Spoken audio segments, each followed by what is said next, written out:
আসসালামু আলাইকুম। সবাই কেমন আছেন? আশা করি সবাই অনেক ভালো আছেন, আর আমিও অনেক ভালো আছি আপনাদের দোয়ায়। তো আজকের ব্লগটা সন্ধ্যাবেলা থেকে শুরু করছি। আমার বাচ্চারা মাদ্রাসা থেকে চলে এসছে, আর এখন আমি ওদের জন্য হরলিক্স তৈরি করে নিচ্ছি। আমি মগের মধ্যে দুধ দিয়ে হরলিক্স দিয়ে দিচ্ছি। ওর বাবাও খাবে, তো তিনজনের জন্যই তৈরি করব।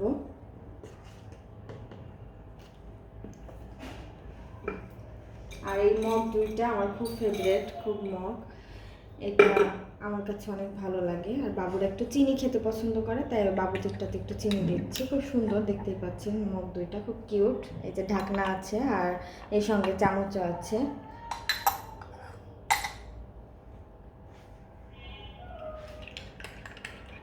তো আজকে আমি চিতই পিঠা তৈরি করব, তো আপনাদের সাথে সেটাও শেয়ার করব। আজকে রাতের খাবারে আজকে চিতই পিঠা, গরুর মাংস রান্না করেছি, আর কলিজা ভুনা করব।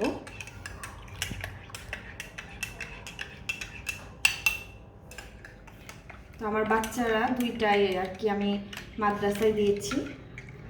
তো আমার ইচ্ছা আছে তারা হাফেজি পড়াটা শেষ করবে ইনশাল্লাহ। আপনারা সবাই দোয়া করবেন আমার বাচ্চাদের জন্য, আমি যেন তাদের এটা কমপ্লিট করতে পারি পড়াটা। তো আমি বাচ্চাদেরকে আগে দিয়ে আসি, তারপর বাবাকে দিব।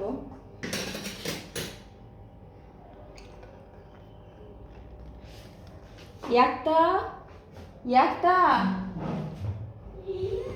এই যে হরলিক্স হয়ে গেছে, নিয়ে যাও।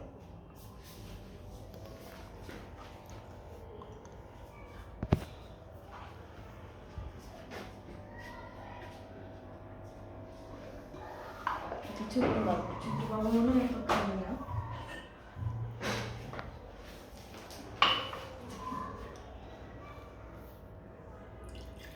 এবার ওর বাবারটা আমি দিচ্ছি।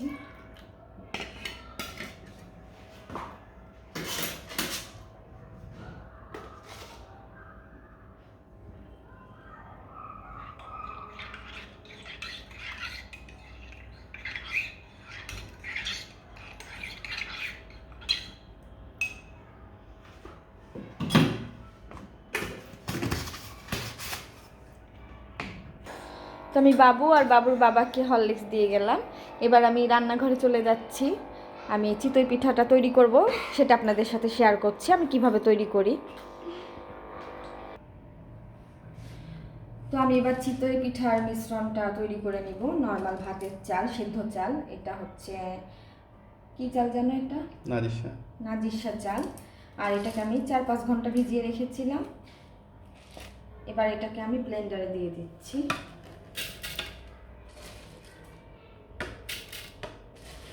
তো 2বার দিব আমি।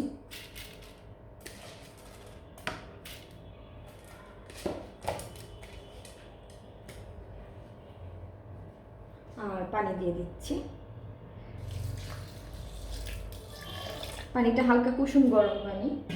তো আমি প্রথমে এটা চালটাকে ব্লেন্ডার করার জন্য যতটা আর কি ব্লেন্ড করার জন্য যতটা পানি লাগে আমি সেভাবে আর কি একটু ব্লেন্ড করে নিচ্ছি। পরবর্তীতে আমি দেখিয়ে দেবো এটাকে এরকম হবে আর কতটুকু পানির প্রয়োজন।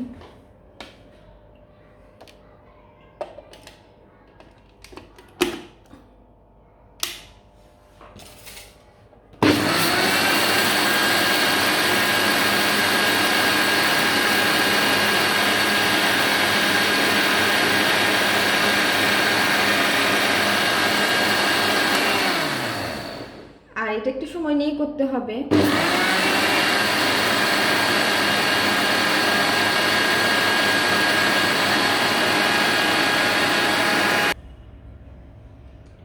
তো এটা আমি পেস্ট করে নিয়েছি, আর আগেরগুলো আমি বাটিতে ঢেলে নিয়েছি। দেখতেই পাচ্ছেন কি সুন্দর স্মুথ একটা পেস্ট হয়েছে। একটু টাইম লাগে আর কি এটা করতে, যেহেতু আমি একদম পুরা ভিজানো চাল থেকে তৈরি করছি, এই জন্য একটু টাইম লাগে, এছাড়া আর কিছুই না। একদম সফট, হালকা একটু দানা আছে, একদম হালকা, এটাতে কিছু হবে না। তো পেস্ট মানে পিঠা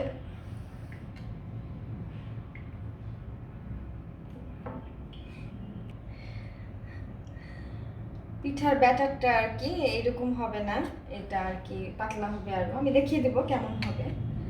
তো আমি ব্লেন্ড করার জন্য আপাতত এরকম ঘন করে করেছি।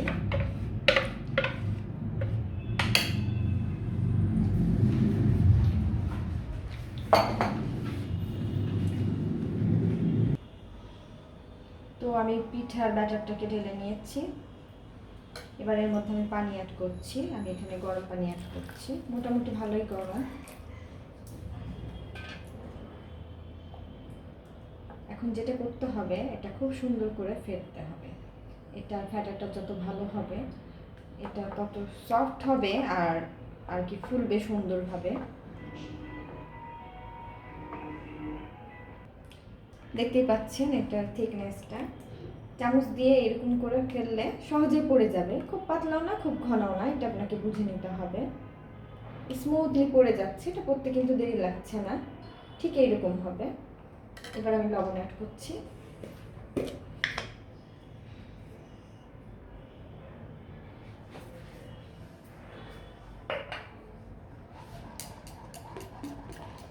আর এটা এইভাবে ফেটতে থাকতে হবে।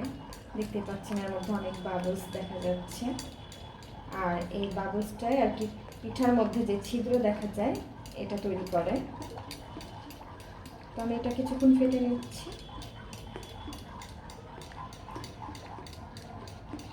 খুবই ইজি বানানো, আর আমার মাঝে মাঝে খেতে ইচ্ছা করলে এইভাবেই বানিয়ে ফেলি। চালটাকে ভিজিয়ে এইভাবে ব্লেন্ড করে নিয়ে খুব সহজে বানিয়ে ফেলি। আর আজকে আমি পিঠাটা তৈরি করব ছাঁচে তৈরি করব। ছাঁচটা আমার ছিল না, আজকে কিনে নিয়ে আসছি। এর আগে আমি তৈরি করেছি আর কি মাটির যে মালসা পাওয়া যায় ওইটার মধ্যে তৈরি করেছি, বাট ওইটা ফেটে যায়। তো আজকে আমি ছাঁচে তৈরি করে দেখবো প্রথম আর কি।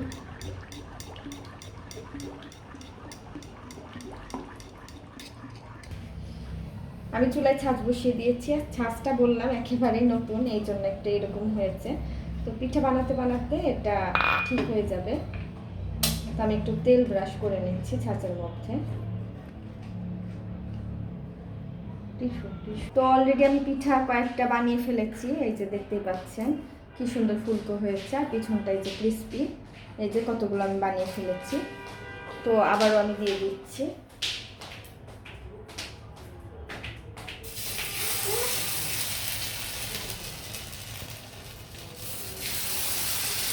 বাবা খাবা?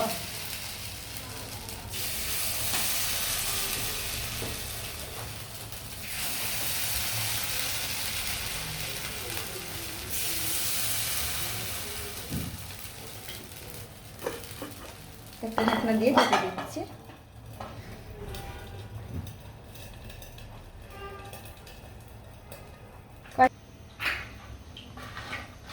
তো এখানে আমি মাংসটা রান্না করে নিয়েছি আগে থেকে, তো আমি উঠিয়ে নিচ্ছি। ওরা খাবে, একটু গরম করে নিচ্ছি।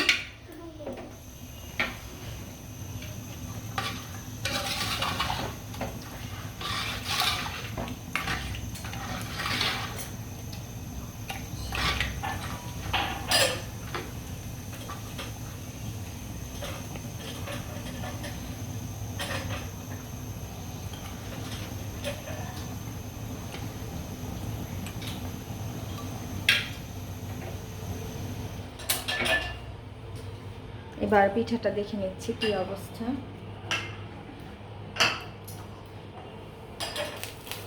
আর একটু হবে। তো আমি ঢাকনাটা উঠিয়ে নিচ্ছি, পিঠাগুলো হয়ে গেছে।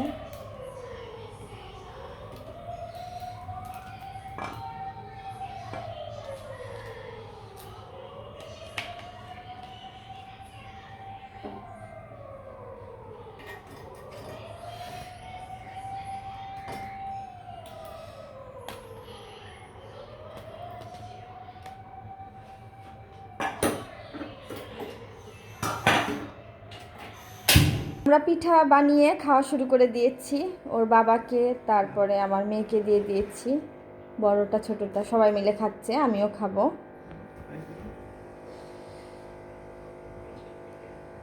তো তো আশা করছি সবাই এই শীতের মধ্যে আপনারা গরম গরমে চিতই পিঠা আর মাংস দিয়ে খাবেন, আপনাদের অনেক ভালো লাগবে। আর আমার ব্লগটা এখানে শেষ করছি। খুদা হাফেজ। আমার জন্য সবাই দোয়া করবেন, সবাই ভালো থাকবেন। বাই বাই দিয়ে দাও।